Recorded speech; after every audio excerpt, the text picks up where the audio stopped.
So hello everyone, in this video we'll be understanding about different states and how we can change the color or the CSS by calling different classes in Tailwind CSS on different states.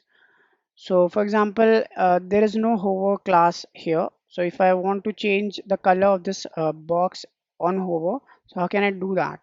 It is very simple. You just have to add one hover state, and after that you can specify the color.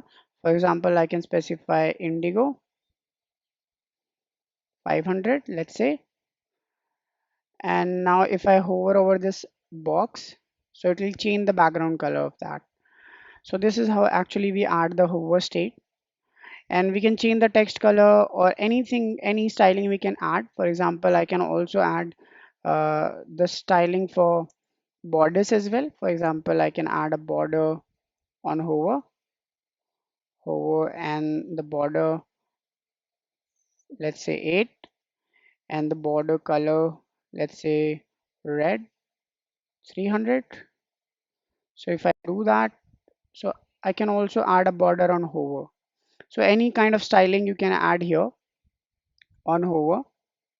Similarly, you can access all these styling states just like first child, last child, just like that.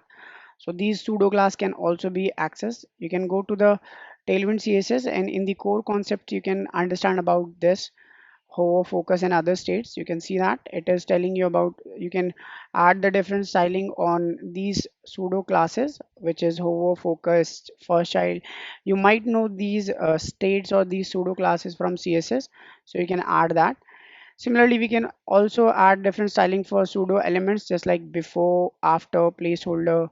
For different styling we can also access these things. Similarly, there are media queries which we are going to tackle in the next video. We can also access attribute selectors just like in the CSS we do. We add these square brackets and then we specify the styling for that, or the input type, the attribute and their value. Basically it is for inputs only, and if you want to add styling for other, for by selecting the attributes, so that you can also do. So just like that you can add the styling. So you can see that it is also adding this. So this dark and the light theme is something else, so we'll be understanding that in the later video, what is dark mode actually. So in here it is added, you can see that. So it is on hover, it is adding the BG violet, this color. And if I click on the active button, so it is also adding the different color. And also on the focus, it is adding outline none, which means outline is removed. And on the focus it is also adding ring and something like that.